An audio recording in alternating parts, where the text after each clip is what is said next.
The second set of college football playoff rankings have been released, and wow, we have a new member into the projected bracket. Ole Miss is now among the 12 teams into the college football playoff. Oregon, Texas, BYU, and Miami still the top 4 seeds as of right now, as we welcome in CBS Sports college football writer Richard Johnson and 24/7 Sports college football analyst Brad Crawford.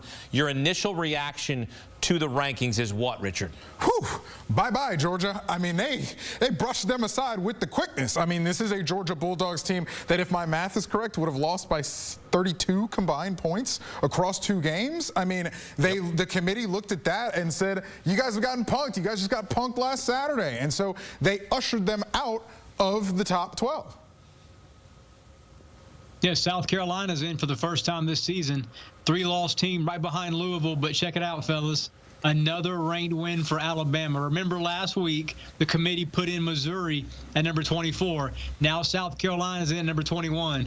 That's another ranked win for Alabama after beating the Gamecocks 27-25. So a lot of changes this week. Ole Miss is the only new team in the top 12. But as Richard pointed out, Georgia, kind of a touch-and-go situation right now for Kirby Smart. Yeah, the top 5 conference champions will earn automatic bids, with the 4 highest-ranked teams receiving a first-round bye and staying right there with Georgia. They got to take care of business. They got to win against Tennessee this weekend and then win out, and they're in the conversation. A loss, and they're eliminated, Richard. Yeah, excuse me, I got to correct myself. They are still in the top 12, but they are out of the bracket. Correct. As the rankings go right here. But yes, I do think Georgia, when you take care of business here, you beat that Tennessee team, which is obviously ranked ahead of you in the college football playoff rankings and in the bracket. Take care of business, win that game.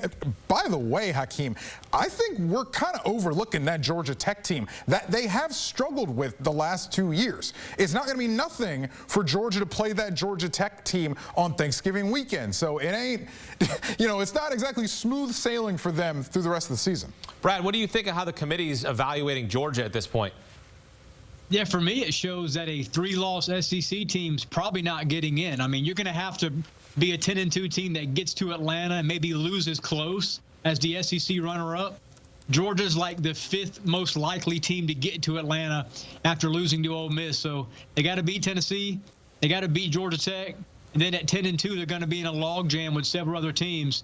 And right now, they don't hold the head-to-head with Ole Miss. That might be the team that they're fighting for that last spot. Yeah, I can't imagine that in the first year of expansion, we would have a 3-loss team in the playoff when we never had a 2-loss team in the playoff with 4 teams. Maybe down the road we get a 3-loss team, but not in the first year, Richard. Would you agree or you disagree with that? I agree with that, but Brad, I think a lot of people are just saying that because of this perceived deference to the SEC that the committee does or doesn't have. I think a lot of people try to parse what the committee does and project their own feelings about college football and their own anxieties and their own annoyances, frankly, about the way college football is. And they say, oh, well, the committee's SEC bias. I don't know. Maybe they are. Maybe they aren't, Brad. I think we'll get to the end of this and we'll really find out here. But I see 4 Big Ten teams really close to the top of this. That's the conference bias, so to speak, to me, Brad, that stands out. Penn State and Indiana are in very good positions right now. Penn State's only lost to Ohio State by a touchdown at home. Indiana's unbeaten. I think Indiana's ranked high enough tonight, Richard, that they can have a baked-in loss maybe to Ohio State 2 weeks from now and still get in as maybe an 8 or 9 seed at 11-1. So Indiana's in a very good spot tonight. So is Penn State. That's what happens when a team ahead of you like Miami gets beat by Georgia Tech. I would advise that Indiana team to not lose by 1 million to Ohio State. I don't think they're trying to do that. Well, I agree.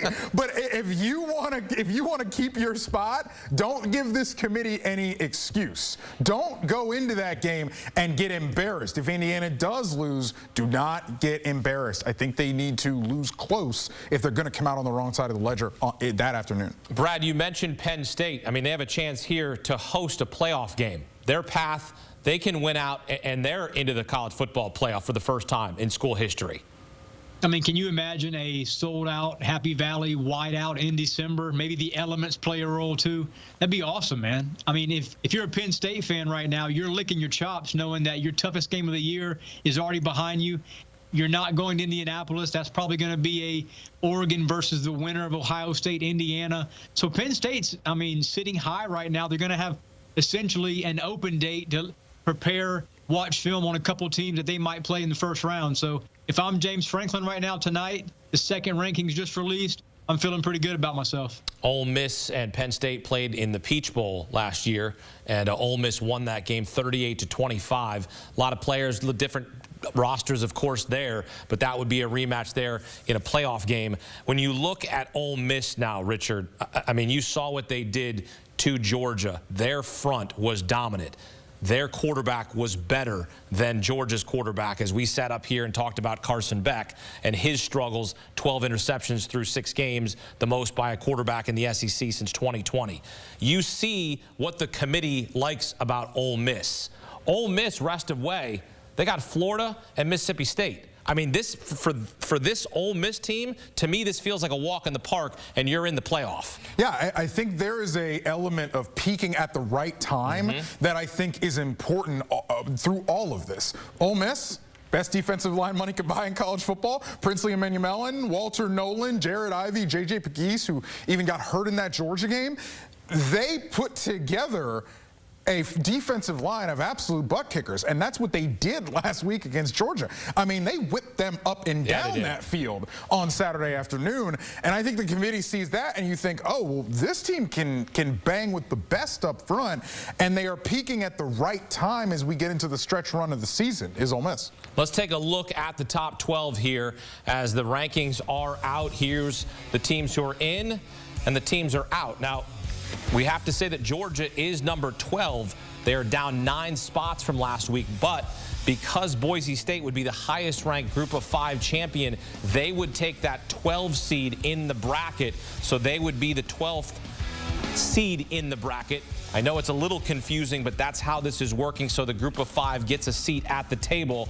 Oregon, Ohio State, Texas, Penn State, Indiana, BYU, Tennessee, Notre Dame, Miami down 5 spots, Alabama up a spot, Ole Miss up 5, and as we mentioned, Georgia right now out of the playoff picture. Here's a look at the rankings, 13 through 25. Richard, does anything jump off the screen here on these second set of rankings, 13 through 25? First of all, Hakeem, Missouri is again continued ranked. They got by the hair of their chinny chin chins last week against Oklahoma, and they somehow remain in the top 25. I'll take it up with the committee at a later date. That Texas A&M team sitting there at 15, I think that gives Texas a chance, quite frankly, to get a signature win, because Texas does not have a signature win. I think Texas is adequately, accurately ranked, but their best wins against Michigan.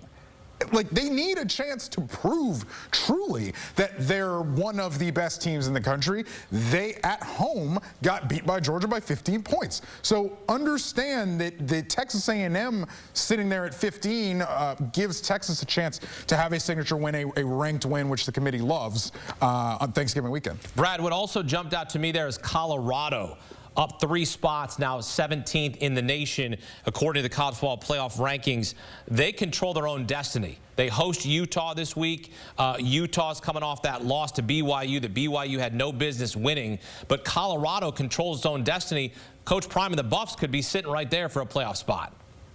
And then the Buffs get a gift of playing Utah's third-team quarterback now that the backup who started last week's game got hurt, and he's out for the year apparently. So it's a great spot for Colorado right now. And then going back to 1 through 12 again real fast, Ole Miss has a great opportunity, in my opinion, of leaping Tennessee if Georgia wins. You look at the common opponent for both of those schools is Arkansas. Ole Miss went to Arkansas and hung a 50-piece. Tennessee lost to Arkansas. That's a bad loss for the Vols that no one is talking about right now. So I think Colorado has a chance to move up in the coming weeks. And if Ole Miss, like both you guys said, win those 2 games as double-digit favorites moving forward, Ole Miss is going to be a team that is ranked ahead of a 10-2 Tennessee if the Vols lose to Georgia. Well, 7 SEC teams could finish the regular season 10-2. Alabama, Georgia, Missouri, Ole Miss, Tennessee, Texas, and Texas A&M. Georgia needs to beat Tennessee this week. Texas A&M needs to defeat Texas in Week 14. And all teams involved need to win all the other games. This could be an absolute mess. And Shahan Jayaraja wrote an article about this on CBSSports.com, and it's still trying to sort all this out, Richard. It's chaos with this whole 2-loss SEC second-place team. Hakeem, honestly, I think that situation's pretty cut and dry because I think you boot Tennessee. Like, but what if they win this week? Well, if Tennessee wins this week, yes, they would then We're have looking a at signature Tennessee win. and Texas. That Tennessee team, it bothers me that that Tennessee team is as high as they are. I understand that they're probably a top 12 team. I have Tennessee in my own personal college football playoff field when I kind of looked and hashed things out on Saturday night. But I have not been impressed with Tennessee at all over the last Not few defensively weeks. at all? Quite frankly. They've held 20 points or less in 10 straight games. I mean, this is pretty impressive. Defensively, pretty good, I'll give you that. Okay. Run game, really good, I'll give you that. Okay. But the offense writ large has not been really good outside of Dylan Sampson. And there are some questions about Nico Iamaleava's health. We'll see if he plays on Saturday. It does look like it's trending in that direction. He is expected to play. But we got to see. Right. He was obviously sat out of that game against Mississippi State in the second half. But this Tennessee resume ain't very good right now. Best wins NC State and then Alabama.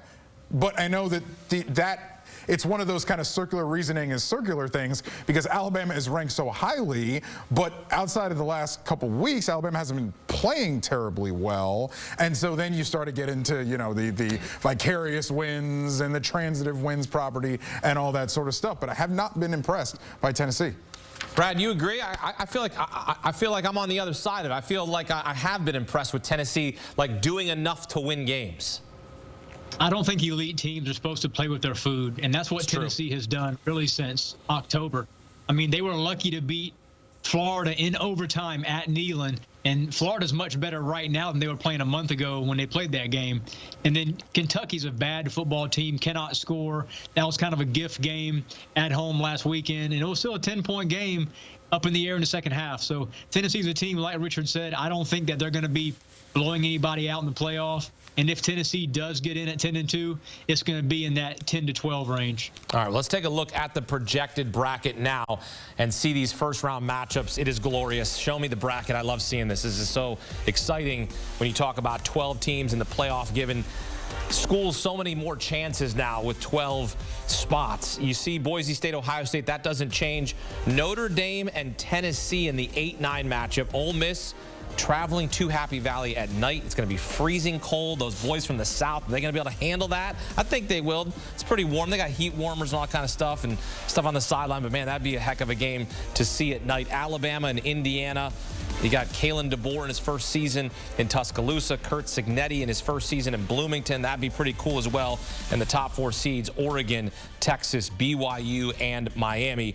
Richard, anything here that you look at and you go, wow, I'm super pumped about? Well, obviously, crimson and white playing crimson and cream. Yep. That would be an absolutely incredible scene in Bloomington if we get it. But then that Penn State team hosting, right? Whiteout conditions, freezing cold, Beaver Stadium. If you're Penn State, the 12-team playoff was built for you. You're going to be approximately the 3rd best team in the Big Ten year in and year out, as we've seen. But now you still get a chance to play for it all in the postseason, and you get to host. Going to Happy Valley for Ole Miss or whoever ends up having to do it when we play that out, that is a treacherous road trip, Hakeem. Richard, I look at that as you point that out, but Brad, I also look at the fact if it's Ole Miss and Penn State can beat Ole Miss at home and then has to go to Provo to play BYU. Penn State might be playing in the semis. I mean, their path to get to the semifinals is pretty clear. If you can stop Ole Miss's high-powered offense, you can beat BYU. And I'm not knocking BYU because they've had an impressive year. But what we just saw, having no business beating Utah late on Saturday night, that brought up a lot of questions for that Cougar team, including what they can be rest of way. Speaking of the questions, too, if Colorado runs the table and beats BYU, we might be looking at Lane Kiffin versus Deion Sanders in the second round. That would, I mean, get your popcorn ready. Jackson Dart, Shedeur Sanders. I'm looking forward to that already, and BYU's the favorite right now. But you're right. I mean, if we get an Ole Miss Penn State first round, then it's a rematch of last year's Chick-fil-A Peach Bowl. So it'll be very interesting to see how this Big 12 is won. I think it's going to be won by either Colorado or BYU. And like Miami last week, BYU is starting to play with fire a little bit. And we know the committee has already shown us the Big 12 is going to be a one-bid league. So BYU has to get it together this week Colorado is nipping at their heels, man. Brad, starting to play with fire. They've been playing with fire all year. I mean, they beat Oklahoma State on that miracle play at the end, and then obviously against Utah, they need the call to go their way to prolong that drive. I thought the call was fine, by the way. Utah's athletic director, Mark Harlan, relax, man. He got fined. Relax. He did. But for me, this BYU team, I think is really, every game they play, it's like within a field goal spread, right? They go on the road against UCF and they're 3-point underdogs. I just, that BYU team, I think, is a little fraudulent. And I'm interested in if it's going to come back to bite them. It almost did on Saturday and they got away with it. We'll see. And they have to deal with Jalen Daniels Saturday night, who's starting to find his rhythm in Kansas. So we will see how that plays out. We're going to talk about that coming up here. The conversation continues. Coming up, winners and losers from the second set of college football playoff rankings. Ole Miss, welcome to the dance. Georgia, you're out for now.